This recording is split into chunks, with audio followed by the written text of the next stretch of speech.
Salutations everybody, it is Matty here today and I am fired up to talk about Wasteland 3. This is a game that we've been covering on the channel for over 3 years, 3 long, agonizing years, and the game is finally here. One of my most anticipated of 2020. I've been playing it for a number of days now and I'm here to deliver my review. But first, a couple of disclaimers. Number one, I have not finished my first playthrough of Wasteland 3 yet. I'm very meticulous with these types of RPGs when it comes to my builds, story choices. I overthink everything to the point of it being absolutely disgusting, but it's why I love this genre so much. I wasn't going to rush it and compromise a review just to go ahead and say, I rolled credits, therefore my review is justified. Just know, I haven't completed the story yet, but I've really enjoyed pretty much everything about this game so far, and I only imagine that'll be amplified in 60, 80, and 100 hours. Number two, there is an upcoming sponsored video involving Wasteland 3 heading to the channel. Now, no money has crossed the table yet, but it is something incoming. I wanted to make sure my review remained as objective as possible,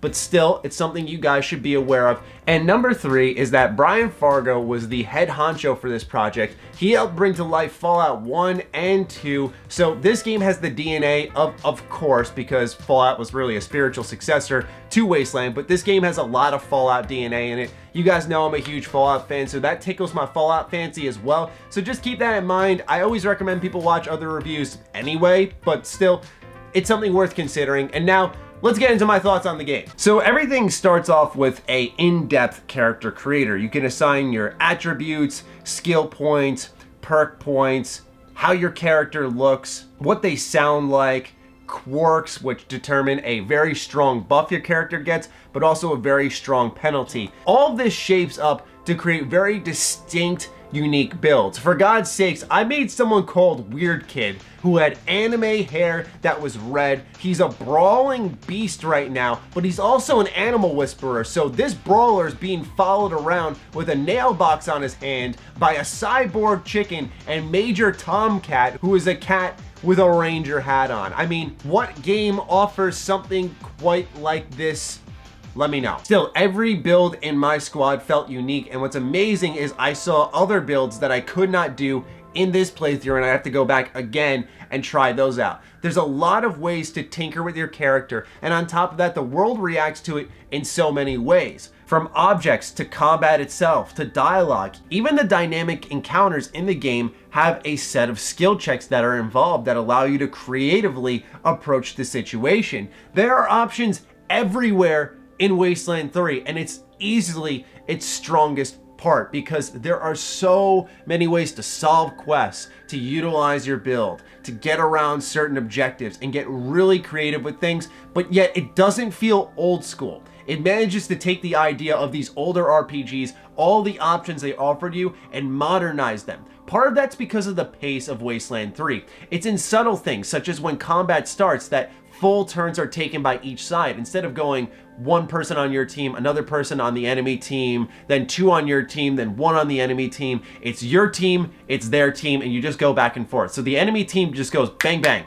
It's over like that, and after 15 seconds, the control's back in your hands. And so there's a good pace to this game that a lot of other isometric style RPGs don't have. This can really help people get into this genre for the first time. Combine that with co-op, and I gotta say, man, if you're a newcomer to this genre and you're really curious about this, this might be a great first step for those who want to try out these types of RPGs. It will be a bit of a transition at first, but I really think it'll be rewarding, and it's the perfect type of game for it. As much as I love Divinity Original Sin 2, it's one of my favorite RPGs of all time, and it's, in my opinion, the best RPG of this past generation. That had a very slow pace to it, right? You'd sink your teeth in for 3 hours and feel like you did nothing. In Wasteland 3, I'd play for 5 hours, and I felt like I got so much done, and there was still so much content ahead of me. So there's a difference in pacing here that I think is really good for the title. Now, I did mention co-op. I want to dive into that because this does present one of my issues with the game, is the connectivity. There were a lot of disconnects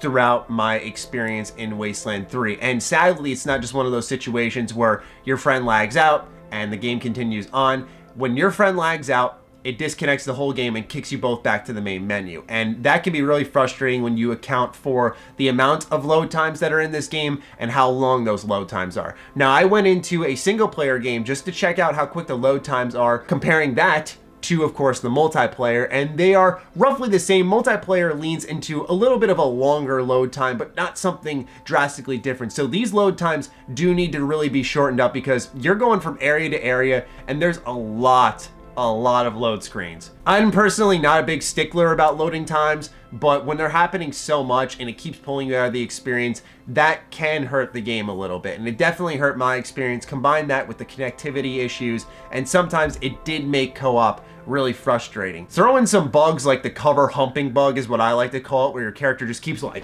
slamming his shoulder into it. Like, I don't know what he's doing.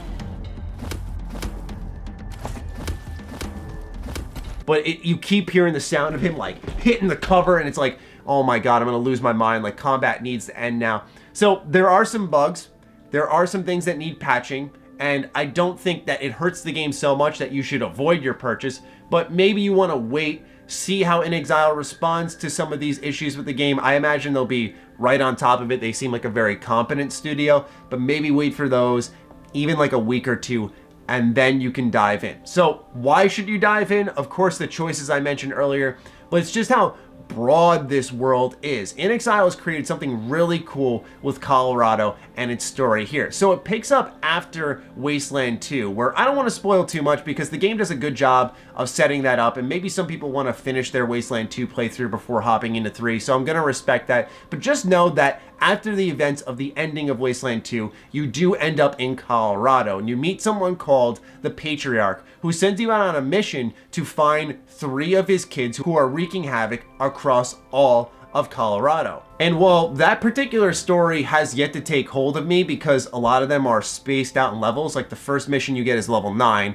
and at the beginning of the game, of course, you're like level 1 or 2, and there's one at like level 15 and level 20 something. So they're missions that are a ways away off. So you have to play a lot of the side content in the game, and that side content is enthralling. There's so many choices, of course, and then there's reputations to manage between all these factions, and you see the impact of that. One example I can think of are the 100 Families, where you find a camp full of kids who actually sold out people to this faction known as the Dorseys, and it's led to tons of deaths. The amount of choices you have in this situation here not only solidified the darkness of this universe and how quickly grim things can get. This was the moment that really the story took hold of me, but also just the sheer amount of repercussions to your choices. Combining that with a reputation meter and then intermittent choices, like when you first enter the world map, so to speak, and you see how you have a choice between saving a caravan or saving an innocent family on a homestead, and whatever one you pick, the other's gonna fail. It's those moments kind of cropping up constantly in between that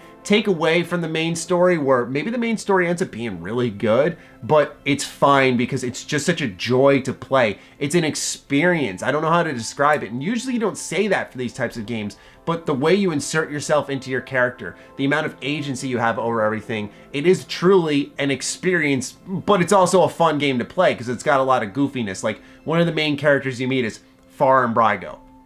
Hello? Brian Fargo? Like, come on.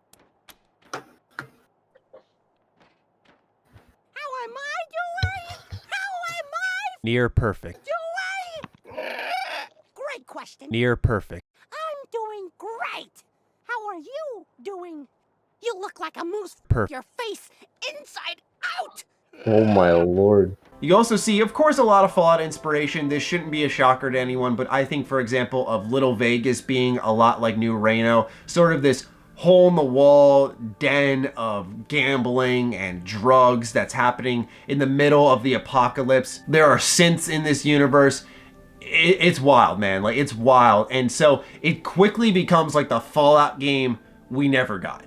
Like, that's how I view it. And I don't want to do disrespect to the franchise by saying that, because I know Fallout, between how some people feel about 4, even though I personally enjoyed it, but also 76. I don't want people to think that's something being said negatively, because Fallout was very good for a while. And like, I think that's a pretty big compliment for the game, because it's gone beyond Fallout and really exceeded it and shown what post-apocalyptic games can truly be. Sometimes it feels like a tired out setting for a game, but they've done such a good job breathing life into it with the amount of control you have over the situation. And of course, its setting is very different from those we see in games nowadays. The Ranger HQ is also something that I found was really cool about the game. So you get your own base in Wasteland 3, and this really develops throughout the course of the beginning of the game. As you complete various quests, people will join your HQ and offer new quests there, or they're going to offer different services that you can take advantage of, such as an armory, a museum, your own jail, mechanics who can work on your Kodiak, which is a vehicle you can either use to traverse the world or sometimes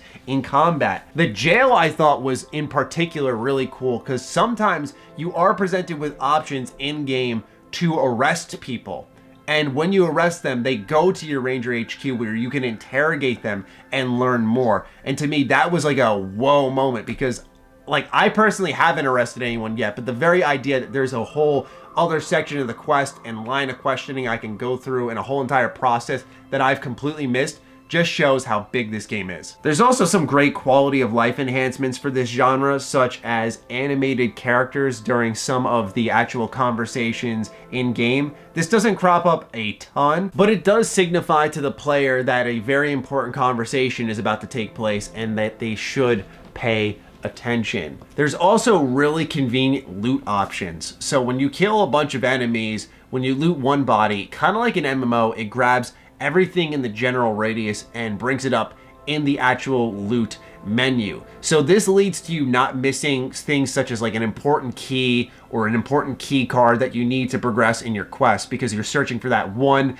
isolated body in the corner of the room that was being covered by something in the game world, and so you just missed it and you just wasted like an hour of your time looking for it. That's not existent in this game, and it helps a lot. Also, there is and this may sound like a bit of an intangible because it kind of is, a slight guiding hand in this game and its design that encourages player freedom, lets you embrace it, but doesn't leave you entirely lost. As much as I adore Divinity 1 and 2, these games often let you just go free and leave you very confused in the name of player freedom. Where, for example, in Wasteland 3, when you get into your Kodiak and you go out into the open world and you start deciding where you want to go, it's not just aimless wandering. There is HUD saying like Aspen is this way, you have Denver this way. And so it's such a subtle thing, but just being able to know where you have to go allows for those dynamic moments to not frustrate you in that part of the game world and instead encourage more choices, more player creativity. You're devoting your mental energy to those types of things. So like I said, it sounds like an intangible,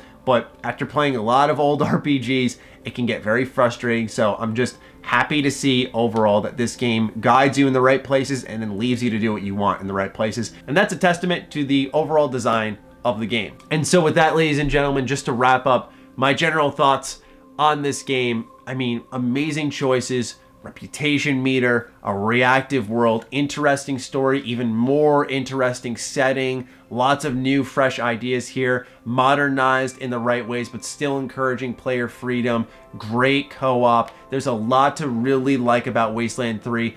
Easily my favorite RPG of 2020 thus far. It's going to be tough to overcome this. I know some people are going to go, well, wait, Cyberpunk, but seriously, guys, like, this is a really ambitious RPG. And while I found the loading screens frustrating, and I definitely found the connectivity issues frustrating for co-op online play, there is, like I said, a lot to like about this game where sometimes it pales in comparison. So those are my overall thoughts on Wasteland 3. I'm looking forward to seeing what all of you have to say in the comments down below. Are you excited to play this game? I plan on streaming it over the weekend and having a good time with it, chatting with you folks. So I'm looking forward to that. Let me know what you think once more, and I'll talk with you guys soon. Be sure to follow me on Twitter, follow me on Instagram. Those links are in the description down below. Big thank you to all the patrons who continue to support me and provide opportunities like this. Stay sexy, stay active. I love you all.